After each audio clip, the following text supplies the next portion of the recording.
Imagine this. You are Margot, a young bride of just 15. Standing at the doorway of a stone cottage in 1347 AD, you watch your new husband Henrik approach your marriage bed. Each nervous step causes the rushes beneath your bare feet to crackle. Candlelight flickers across his weathered face. He is nearly twice your age. Chosen by your father for his 3 pigs and half an acre of barley, your hands tremble as you hold the shift your mother stitched for this very night, the same one worn by her and her mother before her. Through the thin walls, you hear his friends outside, drunk on ale, shouting crude encouragements and beating pots with wooden spoons. They won't leave until they hear proof of consummation.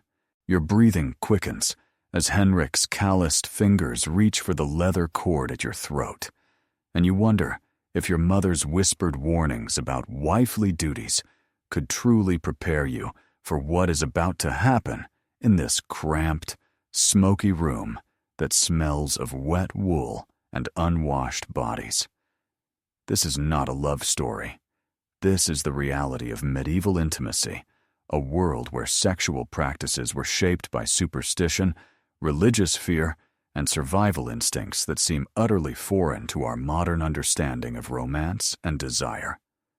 Before we dive into these forgotten stories of survival and suffering, if you enjoy uncovering hidden truths of history, consider hitting the like button and subscribing for more content like this. Please comment below to let me know where you're listening from. It's incredible that we can explore these ancient stories together from different parts of the world, connected by our shared curiosity about the past.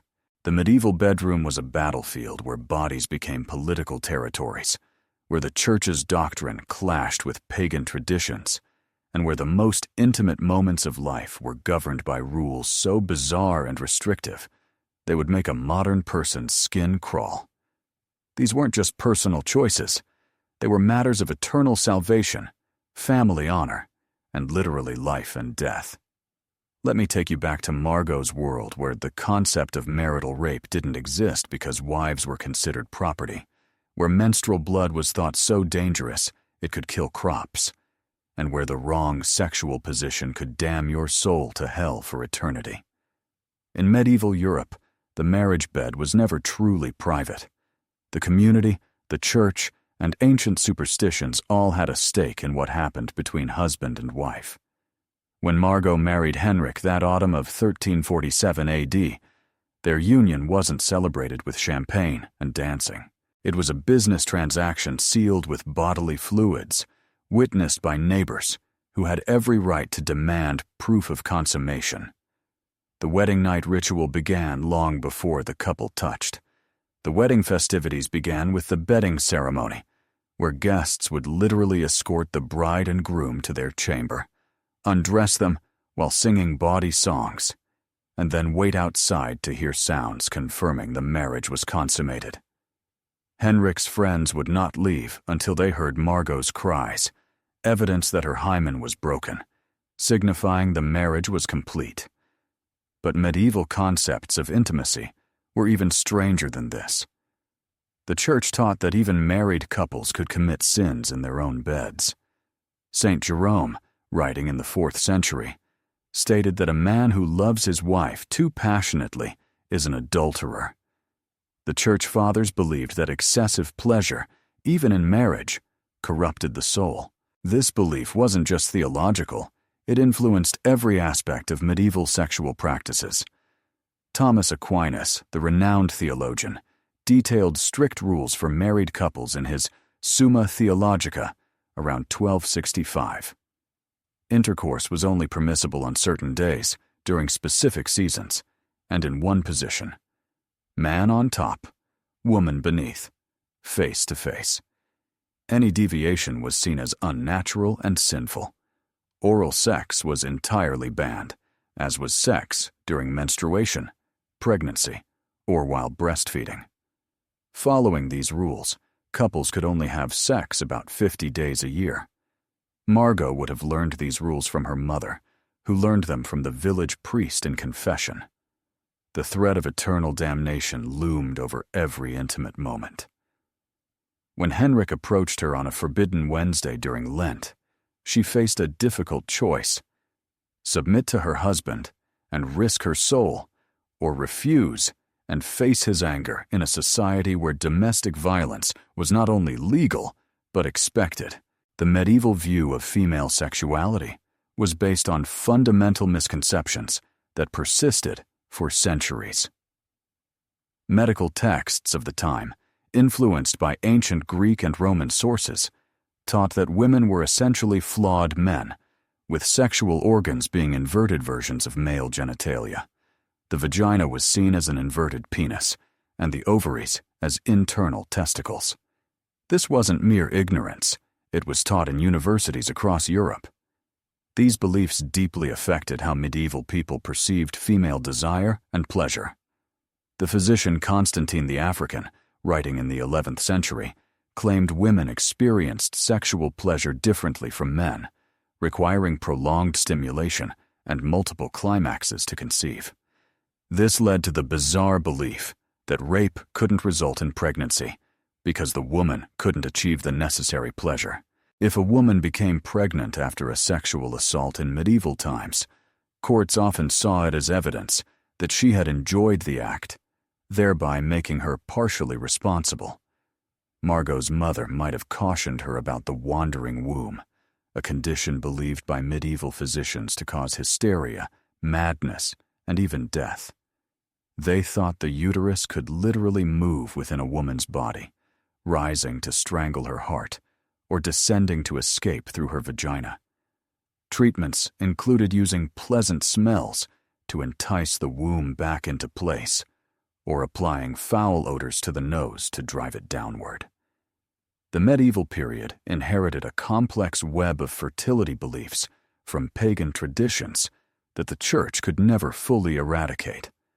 Village-wise women, often later labeled as witches, maintained underground knowledge of herbs, rituals, and practices designed to promote conception, prevent pregnancy, or ensure the birth of male children. In the forests near Margot's village, women would gather specific plants under the full moon. Pennyroyal and tansy were used in teas to prevent pregnancy, though the line between contraception and death was dangerously thin. Mandrake root, shaped like a human figure, was believed to enhance fertility when worn as an amulet against the skin. The root was so valued that fake versions made from carved bryony were common in medieval markets. The Church officially condemned these practices as witchcraft, but even devout Christians couldn't completely abandon them. The line between folk medicine and magic was blurred. A woman might pray to Saint Margaret for safe childbirth, while burying a piece of afterbirth under her threshold for future fertility. She might wear a crucifix to church, while secretly keeping a piece of amber between her breasts to prevent miscarriage. Medieval contraception was a risky mix of superstition, poison, and desperation. Women were told to jump backwards 7 times after intercourse to prevent conception, or to drink wine mixed with ground bees. More dangerous were potions made from mercury, lead, and other toxins that often killed the woman, along with any potential pregnancy. The consequences of unwanted pregnancy were severe. Without reliable contraception, women were constantly at risk of dying in childbirth. Maternal mortality rates were staggering, with 1 in 3 women dying during or shortly after delivery. For unmarried women, pregnancy often meant social ruin, exile, or death.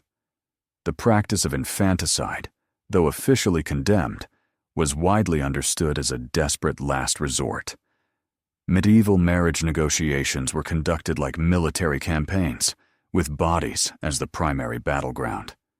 When Margot's father arranged her marriage to Henrik, her virginity was essentially her dowry, considered more valuable than any gold or livestock he could provide.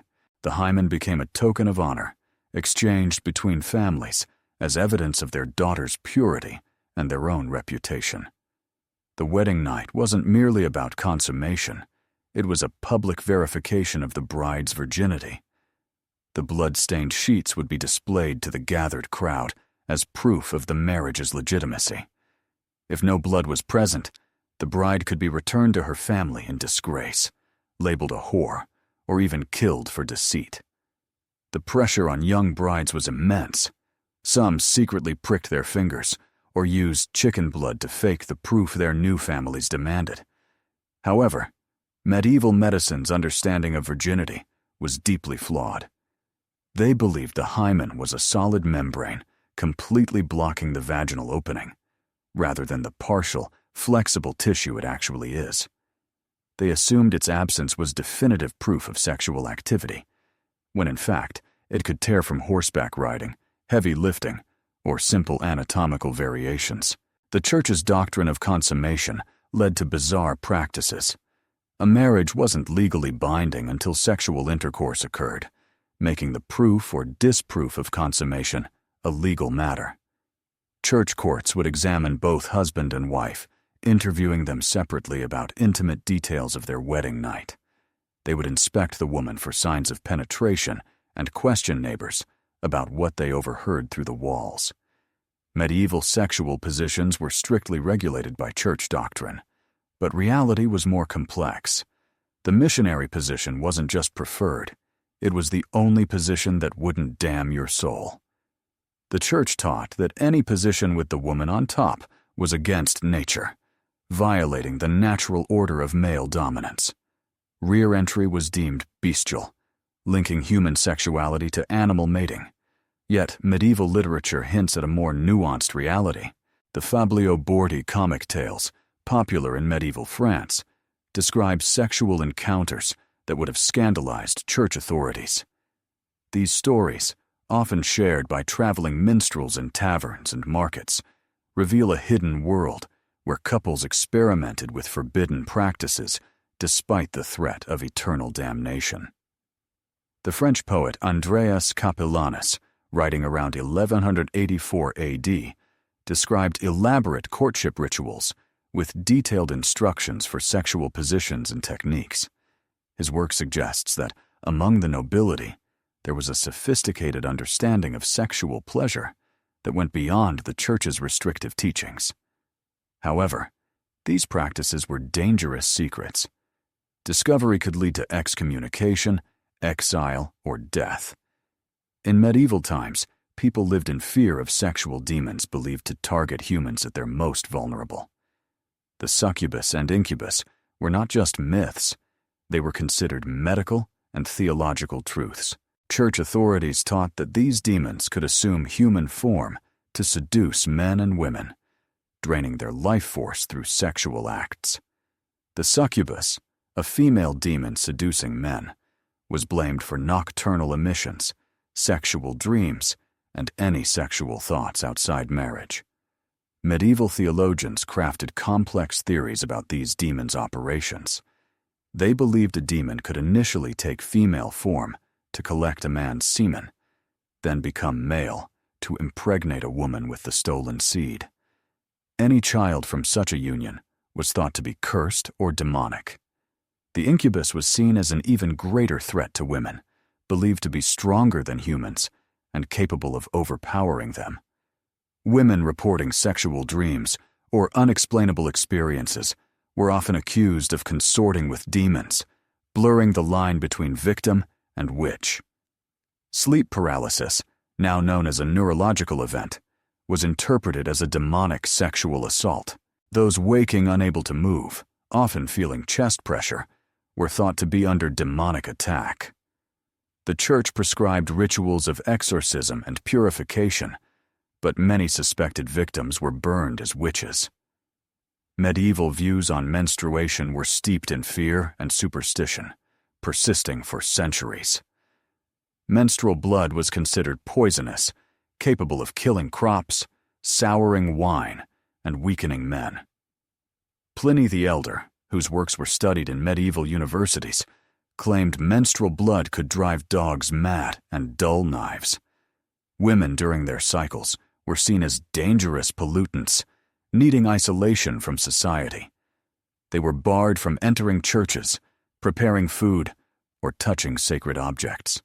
In some villages, menstruating women had to live in special huts outside the community until their bleeding ceased. The church taught menstruation was God's punishment for Eve's original sin, making each cycle a reminder of feminine shame. This lack of understanding led to bizarre medical practices. Physicians believed unexpelled menstrual blood would accumulate and poison women internally, prescribing bloodletting, purging, and other dangerous treatments to balance female humors. Some doctors even recommended intercourse as a cure for menstrual disorders, thinking male seed could neutralize menstrual blood's toxic effects. Medieval women developed their own secret knowledge for managing their cycles, using moss, cloth rags, and sheepskin as early menstrual protection. They tracked their cycles by the lunar phases and created herbal remedies to ease cramps and regulate flow. This knowledge was passed down through generations of women, hidden from male physicians and church authorities, who might label it as witchcraft. The medieval era also saw the rise of complex theories about sexual compatibility based on astrological signs, bodily humors, and physical traits. Physicians believed sexual pleasure and fertility relied on a proper balance of hot and cold, wet and dry humors in both partners. A hot husband might be incompatible with a cold wife, leading to sexual dysfunction and infertility. Physical examinations of potential spouses were common among wealthy families. Physicians would examine the bride for signs of her sexual temperament, with wide hips indicating fertility and narrow hips suggesting barrenness. The groom's penis size and shape were assessed for compatibility with his intended bride, conducted with the same clinical detachment as examining livestock. Church authorities developed their own theories on sexual compatibility, focusing on spiritual rather than physical traits. They taught that couples too closely related by blood or spiritual kinship would be cursed with sexual dysfunction and monstrous children. The intricate rules of consanguinity led to many medieval marriages being annulled when previously unknown family connections were discovered. Medieval sexuality was deeply linked to concepts of honor, shame, and social standing. A man's sexual prowess was directly tied to his reputation as a warrior and leader. Impotence was not just a personal failing, it was a public humiliation that could ruin a man's community standing. The medieval French created elaborate euphemisms for sexual dysfunction, developing a vocabulary of shame that affected all social interactions. For women, sexual reputation was even more fragile. The slightest hint of impropriety could ruin a woman's marriage prospects and her family's honor. Medieval towns were tight-knit communities where everyone knew each other's business. A woman seen speaking to a man who wasn't her husband or relative could be labeled a whore. The standards for female behavior were so restrictive that even married women lived in constant fear of gossip and accusation. The medieval legal system reflected these sexual anxieties in its handling of rape, adultery, and sexual assault. Rape was defined not as a crime against the woman, but as a crime against the male who owned her, her father, husband, or lord. The punishment for rape varied greatly depending on the social status of both the victim and the perpetrator. A nobleman who raped a peasant woman might pay a small fine, while a peasant who raped a noblewoman would face torture and death. Adultery was punished even more harshly, but only for women. A married woman who had sex with anyone other than her husband could be killed by him without any legal repercussions. Medieval law codes explicitly allowed husbands to murder adulterous wives and their lovers if caught in the act. However, men were generally free to have sex with unmarried women, prostitutes, or their own servants without legal consequences. The medieval period saw the rise of elaborate courtship rituals that would shape European culture for centuries. The tradition of courtly love, popularized by the troubadours' poetry, created a world where sexual desire was elevated to a spiritual quest. These romantic ideals were mainly a literary fantasy for the nobility, but they deeply influenced how medieval people viewed love and sexuality. The courtly love tradition taught that true love could only exist outside of marriage. A knight's devotion to his lady was to remain eternally unfulfilled, existing in a state of constant yearning that purified the soul through suffering. This created a strange divide between marital sexuality, which was purely functional, and romantic love, which was purely spiritual. In reality, medieval courtship was much more pragmatic. Among the peasantry, young people might have some choice in marriage partners, but economic considerations always took precedence over personal preference. A village girl might prefer the blacksmith's son, but if the miller offered better terms to her father, she would find herself married to a man she barely knew. Medieval engagement practices included rituals to test the compatibility of potential spouses. In some regions, engaged couples were allowed to sleep together, clothed and separated by a wooden board, called a bundling board. This practice let families assess whether the couple was physically compatible without risking pregnancy or violating church rules on premarital sex. The medieval period inherited a complex tradition of sexual magic and fertility rituals from earlier pagan cultures. These practices were driven underground by Christian persecution, but never entirely vanished.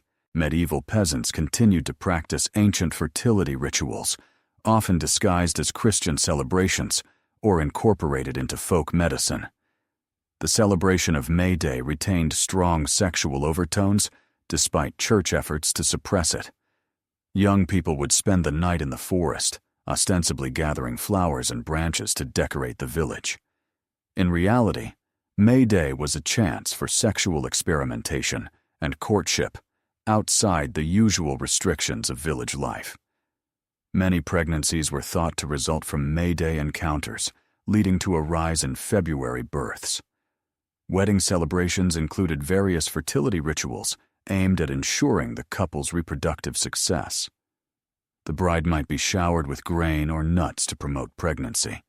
The marriage bed would be blessed with holy water and secretly prepared with herbs and charms believed to boost fertility. These practices were attempts to manage reproduction in a time when infant mortality was high and family survival relied on having healthy children. The medieval understanding of conception was a strange mix of Aristotelian philosophy, Christian beliefs, and folk wisdom. Medieval physicians believed that both men and women produced seed that combined during intercourse to create new life. They taught that female orgasm was essential for conception, which led to the harmful belief that women who became pregnant after rape must have enjoyed it. Medieval people developed complex theories about influencing the sex of unborn children. They believed conception during certain moon phases would result in male children, while others would yield females. The star's position at conception was thought to affect not only the child's sex, but also its personality and future. The medieval period saw more sophisticated methods of sexual control and surveillance. The church set up networks of informants to report on neighbors' private lives. Confession became a means to gather intimate details about sexual practices, with priests questioning penitents about their most private moments. The rise of the Inquisition in the 13th century brought new levels of sexual persecution. Suspected heretics were tortured into confessing not only their beliefs, but also their sexual practices.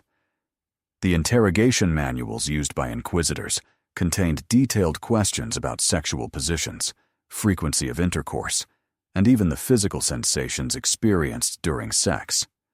Medieval prisons had special punishments for sexual crimes. Women convicted of adultery might be imprisoned in cages too small to stand upright, fed only bread and water until they starved. Men convicted of rape might be publicly castrated before being hanged. These extreme punishments were intended not only to punish the guilty, but also to frighten the entire community into sexual compliance. The medieval period produced a vast literature of sexual advice and instruction, though most of it was hidden from the general public. Medical texts included detailed descriptions of sexual positions and techniques, but these were available only to educated physicians and wealthy patrons. In the medieval era, most people learned about sex through hushed conversations, folk songs, and the harsh lessons of trial and error. The church produced its own sexual literature, focused mainly on cataloging sins rather than offering positive guidance. Penitential manuals detailed hundreds of sexual practices, along with their corresponding punishments. These texts reveal a fascination with sexual details that contradict the Church's official stance on celibacy and purity. Marriage manuals for wealthy patrons offer insights into the sexual lives of the nobility. These texts provided advice on topics ranging from wedding night techniques to managing sexual relationships during pregnancy. They reveal a sophisticated understanding of sexual pleasure, kept hidden from the general population, but practiced by those who could afford privacy and discretion. During this period, increasingly elaborate methods of sexual punishment and control were developed. The chastity belt, though likely less common than popular culture suggests, symbolizes the extreme measures some medieval people took to control female sexuality. These devices were not just physical restraints, but symbols of the fear surrounding female sexual autonomy. Medieval brothels were both legally and illegally operated. While the Church condemned prostitution, secular authorities often licensed and regulated it. Cities maintained official red light districts where prostitutes worked under government supervision, required to wear distinctive clothing, live in designated areas, and undergo regular medical examinations. The medieval era produced some bizarre sexual customs in European history. The right of first night, or droit du seigneur, allegedly allowed feudal lords to have sex with their peasants' brides on their wedding night. Although historians debate its existence, the possibility highlights the complete sexual vulnerability of peasant women. People believed sexual practices could influence everything from the weather to military success. Kings and nobles consulted astrologers on the best times for intercourse, thinking cosmic forces at conception would affect their children's destinies. Military commanders might order soldiers to abstain from sex before battle, believing it drained their vigor. Sophisticated methods of sexual surveillance and control developed during the medieval period. Village communities had elaborate systems of social pressure to regulate sexual behavior. Young people were rarely left alone together, and married couples were expected to conduct their intimate lives according to community standards. The medieval view of sexual pleasure was heavily shaped by religious teachings about the soul and the body. The Church taught that sexual pleasure was a devilish trap meant to distract humans from spiritual focus. Even within marriage, too much enjoyment of sex was seen as a sin that could condemn the soul to hell. People in the Middle Ages developed detailed methods to manage sexual desire and control their bodies. They used fasting, cold baths, and self-discipline to curb sexual urges. Young people were advised to steer clear of situations that might trigger arousal, including specific foods, music, and entertainment. Despite the Church's efforts to regulate sexuality, a vast underground culture of sexual defiance and rebellion emerged. Medieval people found ways to express their desires and seek pleasure, existing alongside the official culture of repression. Sexuality during this time was influenced by practical considerations often overlooked today.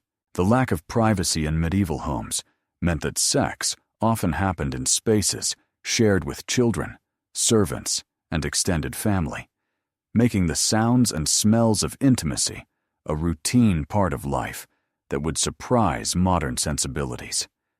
The era saw complex relationships between sexuality and social class. The sexual privileges of the nobility were part of their broader social dominance. Lords and ladies had access to private chambers, exotic foods, and leisure that allowed them to explore sexual pleasure in ways peasants could not. Marriage was primarily about survival, not love or sexual satisfaction. Given the short life expectancy and high infant mortality, marriage's main goal was to produce children to continue the family line and work the land, with sexual pleasure being a minor concern, often viewed as a dangerous distraction. The medieval period had some of the most restrictive sexual customs in European history, but it also developed sophisticated forms of sexual resistance and rebellion. People found ways to pursue pleasure and express their desires despite immense pressure to conform to religious and social norms. Returning to Margot in her stone cottage, as Henrik's hands reach for her in the flickering candlelight, we see her terror not just as personal fear, but as the weight of an entire culture's sexual anxieties. She bears the burden of religious doctrine, family honor, community scrutiny, and her own desperate need for survival in a world offering her no protection. The medieval period shows us that human sexuality has always been influenced by power, fear, and social control. The unusual practices and beliefs of medieval people might seem foreign to us now, but they arose from the same basic human needs and desires that influence sexual behavior in every age. Understanding medieval sexuality helps us see how our own sexual culture reflects the power structures and social anxieties of our time. Medieval intimacy was never entirely private. It was always public, political, and risky. The bedroom was a battlefield where souls were won and lost, where family honor was defended or destroyed, and where the most personal moments were governed by rules seemingly designed to eliminate pleasure and maximize suffering. The medieval period created some of the most restrictive sexual customs in European history, yet it also highlights the incredible resilience of human sexual desire. Despite religious persecution, social control, and legal punishment, medieval people found ways to seek love, pleasure, and connection. Their stories remind us that sexuality is a fundamental part of human experience, too powerful to be completely controlled by any authority. The strange and often unsettling sexual practices of medieval Europe were not merely due to ignorance or superstition. They resulted from a complex interaction of religious beliefs, social structures, economic necessity, and genuine human needs. Understanding these practices helps us appreciate both our progress and how similar tensions continue to shape human sexuality today. Ultimately, the medieval period teaches us that sexuality is always political, always risky, and always crucial to human experience. The peculiar intimate practices of medieval people were their efforts to navigate the timeless tensions between desire and control, pleasure and danger, love and survival. Their struggles remind us that the quest for sexual freedom and genuine intimacy is not a modern idea, but an ancient human aspiration that transcends any specific historical moment. As the candlelight flickers across Henrik's weathered face as he reaches for young Margot, we see that this moment carries the full weight of medieval sexual culture. The fear, the superstition, the desperate hope for survival, and the eternal human longing for connection against all odds. In her trembling hands and his calloused fingers, we witness not just two people, but the clash of an entire civilization's sexual anxieties and desires, played out in the most intimate space imaginable, yet never entirely private, safe, or free.